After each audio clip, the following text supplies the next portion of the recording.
What's up, everybody? It's your boy Jacob, also known as Pick Management, back with the great one, the world famous chef and TV star, Chris Bassett, who is also one of the top sports bettors I know. This guy is on fire with his picks, and we are here for a special edition of the Pick Management Network March Madness show. It's our first one we're doing. It is sponsored by the Rithmm app. If you guys don't know about Rithmm, you need to check it out. It is a totally free app. Sign up below. It will fast track you to building sports betting models. Usually it takes years to learn how to be a statistical engineer, a real analytics type sports bettor. But if you use the model app, it fast tracks you to that. You can use models that they already have built and customize them to your own specifications using 3 years of historical data, or build your own from scratch. That's the Rithmm app. You need to check it out. The link is below. You'll find both Chris and I on there. We are building our own models. Mine went 19 and 13 in its first week, plus 7.5 units. So it is crushing. That's because I learned it all from the Rithmm app. So make sure you guys check that out. But Chris, buddy, how are you? Thanks for joining us. Really excited to have you here for our first March Madness podcast. So thanks for welcome. Absolutely, man. Thanks for having me. Always good to be around and do this stuff. Look, I love to do it. It's fun. It's entertaining. And why not? I mean, it's March Madness, right? Yeah, absolutely. I have never won a March Madness bracket, and I hate to say it, but it's true. Honestly, I don't even usually come close, and I usually run the bracket tournament that I've been in. I've done them for like hundreds of people, and I've not even sniffed the winning. I've had the pleasure of winning a few, but yeah, there's nothing worse than running a pool. I used to run a suicide pool like every year. There's nothing worse than like running one of those and going out in the first week and having to send out the updates every single week to everybody else who's winning all the money. Yeah, absolutely. I'm going to bring this over here because we're going to show you guys Chris.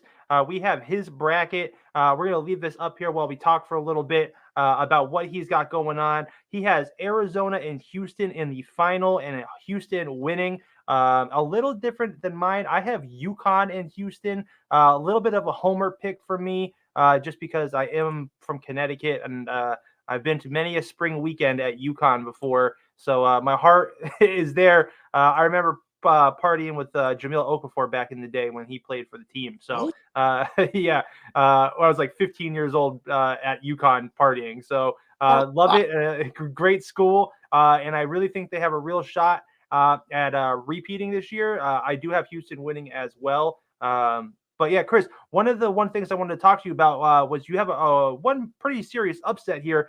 12 versus 5. James Madison takes on Wisconsin. And I really love your pick here for an upset with James Madison. Wisconsin has been struggling this year. I get that they're a 5 seed, but a lot of their analytics point towards James Madison being able to put up some serious points here in this game. They're allowing like 39% shooting from the 3-point line. That's one thing James Madison does. James Madison for a 12 seed, 52nd net ranking. They're 325th in the strength of schedule, which is kind of concerning to me. That was my only hesitation here, but I wanted to know your thoughts why you took this 12 versus 5 upset. Yeah, I mean, there's a couple of reasons, and none of them really make any sense whatsoever. Right? Well, except for the first one. The first one is every year we get a 5-12 upset, right? It just happens. It's one of those upsets that everyone's looking for in their bracket. And for me, listen, I'll be honest. There's nothing about the Big Ten that I like ever in any sport. I don't know what it is, but I just don't like the Big Ten. And then James Madison is kind of a homer pick for me, being from Virginia. A lot of friends who have graduated from James Madison. And looking at the other 5-12s, like I don't see St. Mary's. They're not losing, right? They're not going to lose to anybody, or at least not a 12 seed, I don't think. And for me, it was just the best 5-12, and I would have felt like I filled my bracket out incorrectly if I didn't have a 5-12 upset. Listen, I get it. I'll pull up mine. I don't think I have a 5-12 upset in this one this year. I'll tell you why. All season long, we have seen a lot of really crazy things happen in basketball. I think more so this year than in years past. A lot of really good teams overall, with high rankings, have gone on the road and lost to like some real bum teams.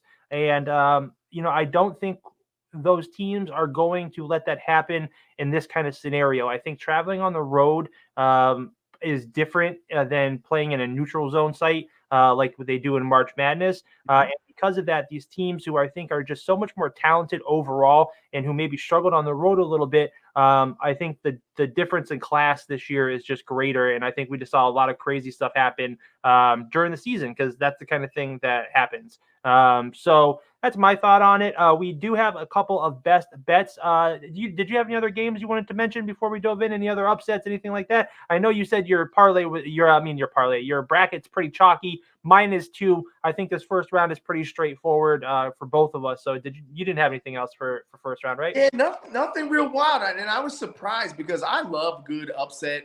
And I rarely want to put number ones in the Final Four. But, I mean, UConn is a solid team, man. They won last year. I just don't – it's tough to repeat, especially in college basketball. Houston is a solid team. But, as I was looking through this, historically, that 8-9 matchup, the underdog on the spread is generally who comes out ahead. Now, the 9 seed, if it happens to be the 9 seed, they don't do very well in the second round. But so yeah, I like Texas A&M. I got them winning that first round game.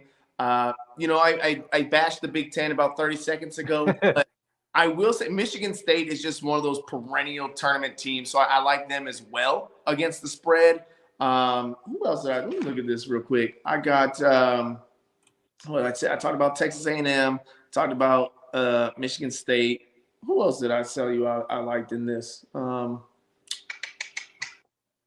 you're looking at that, I'll jump in here. There was one I wanted to touch on, right? So I went back and forth hard on this, but I ended up taking Oregon over South Carolina, and I'll tell you why. South Carolina 60, taking on 11, almost a 5 versus 12. I think this was like the only real upset I had in my first round. A lot of people are on the South Carolina team because of the way they played during the season. Oregon did have kind of a letdown. They're 23-11 on the season, taking on 26-7 South Carolina.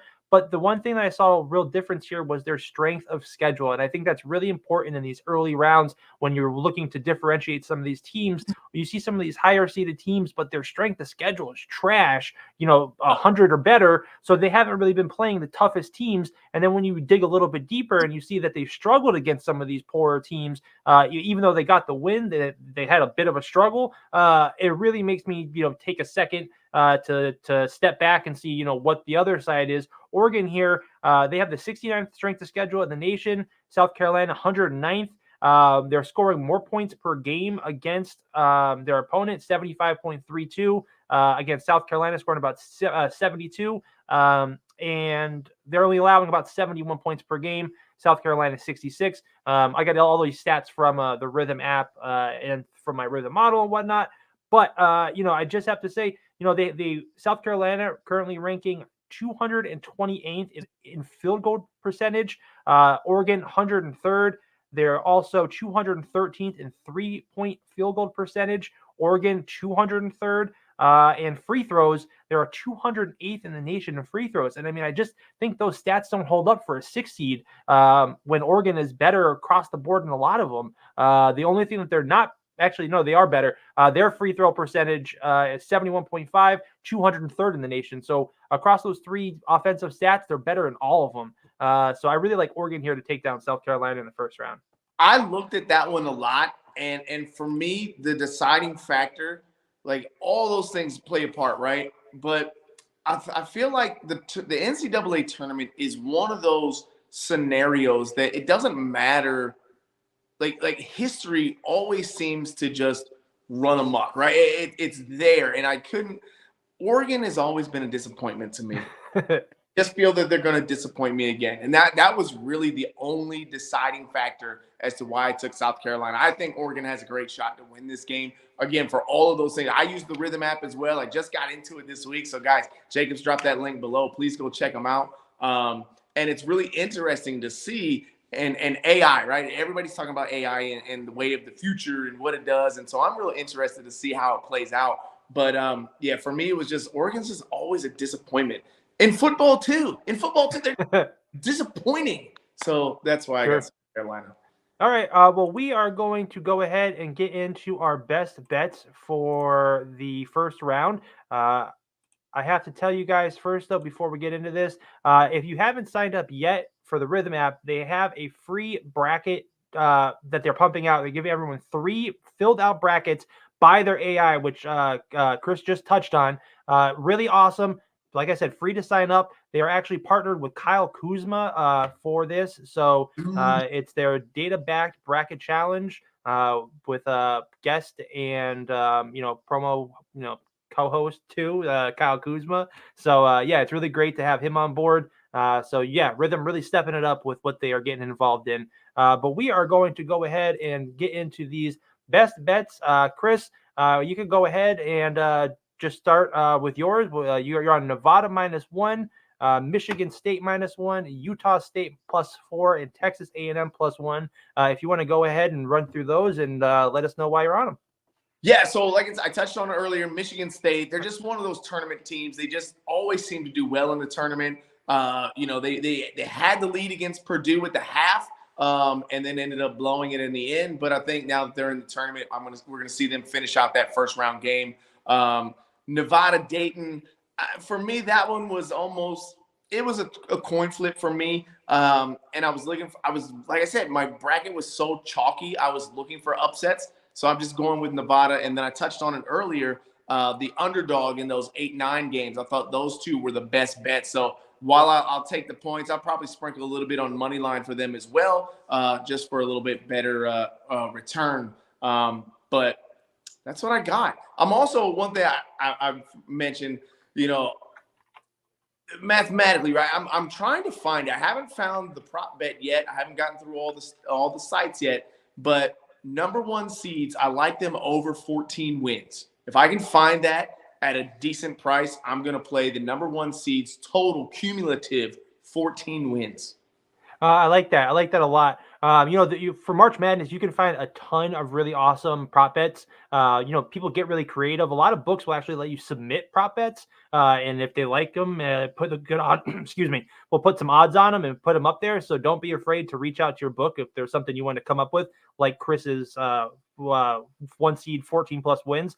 There's some first 4 player props I really like that I'm going to give out in the Pick Management Discord. Also some first round player props. There's a couple of coaches' sons who are actually playing who have been really phenomenal this season, and I really like them to go off in this first round. I wanted to touch though on your Nevada pick. Really, this is one of my favorite picks that you have, probably my favorite pick that you gave. I really like Nevada here. They are the 10 seed taking on Dayton, who's a 7. Dayton's had a great season, net rate 23rd overall. Nevada 34th. But the one thing I really like here, even though Dayton's had a tougher strength of schedule, Nevada's still 73rd ranked in strength of schedule, which I think is really important in the first round. But they have a 3-1 record versus top 25 teams so far this season, and they're keeping their opponents to 67 points per game, and they're scoring an average of about 76 and a half. And I really like Nevada to even make it maybe past the second round here, just because they've been able to take on tougher competition all season long. So Dayton has the tougher overall schedule, but they've played in some of these bigger games against tougher teams. And that's one reason why I really love your Nevada pick. I just wanted to touch on that real quick. Yeah, they're I mean, listen, the tournament time, anything can happen, right? And it's tough to base these teams just on their seeding alone, right? Because some of these teams really should, and I think Nevada is one of them that probably should have gotten a little bit higher ranking than what they got. So yeah, I like them. To me, it doesn't look like an upset to me. And obviously Nevada is favored as well. And only 1.5 there, 1 point. But yeah, one of the ones I like as well. Awesome. I'm going to go ahead and just burn through mine real quick as well. Because some podcasts for the first round can really take a long time with everyone going through all round of 64. Right. We're not going to do that. We're going to just give you guys what you want, which is the best bets, because you can rely on Chris and I to bring you guys some winners. First round, I'm all about the chalk here. I like Arizona, their first half. That is the wrong number. Sorry. First half. Over, I think it's 45. It's about 45. I also like them for the game over 90. I'll fix that and put it back up. But Creighton, I took their team total over 76 and a half. I like Oregon. I like Gonzaga team total over 78 and a half. I like Gonzaga -5. I like Kansas State -3 in the first half and Kansas -7. Some reasons for that. Gonzaga, I think they are getting super disrespected in this. It just listen. I get they haven't been the Gonzaga of past, but they're not a sleeper team, and they're going to take a run at this. Sorry, just pulling it up right here. Gonzaga, 17th net rank, 105th strength of schedule, 84.88 points per game. This McNeese team is in a different realm compared to Gonzaga. Gonzaga gets the top players in the nation. McNeese State does not. They have a 200. Not only are they not very good, but they have the 288th rank strength of schedule. So it's not like they're even playing really tough teams, and they're still just a 12 seed. So if you're taking this as your 12 versus 5 upset, you are in the wrong ballpark for this upset. I think Gonzaga is going to make a show of it. I think they're going to pour on the points. At only 78.5, McNeese is allowing almost 81 points. I think that's a gimme here, especially with Gonzaga averaging almost 85 points per game. The other one I really like here, Kansas. I think Kansas is another team that's kind of getting disrespected in this first round. I did buy the points down just a point. Listen, people judge me all the time, Chris, because I am not afraid of some juice. You don't pay the juice when you win, and if my algorithm pumps out a number, I'm going to play that number if it's available. So I took Kansas in the first half -3, and I also took them for the game. Do you remember what division Kansas is in by any chance? They are in the Midwest. Midwest. Sorry, my note disappeared. Kansas first round. Here we go. Okay. Kansas taking on Stanford. Listen, I liked Stanford all season long. 29-5 in the regular season, 15-3 in their division. But this Kansas team is another team who only a 4 seed, but is far more talented than this 4th seed that's on. They have the 19th overall ranking, but they've also played the 9th toughest schedule in the country this year. And I think that is a huge difference from Stanford, who has played the 181st. I get Stanford's putting on a ton of points on their opponents, almost 86 points per game, but it's because they haven't really played anyone. Kansas is also 7-4 versus top 25 teams so far this season. So I think that Stanford is in for a hurting, and I think at only 3 points in the first half and 7 for the game, these are probably my 2 favorite plays of this first round. Listen, I like those as well, but I want to go back and touch on what you said. People that, all the juice. Listen, the whole point is to win the damn bet.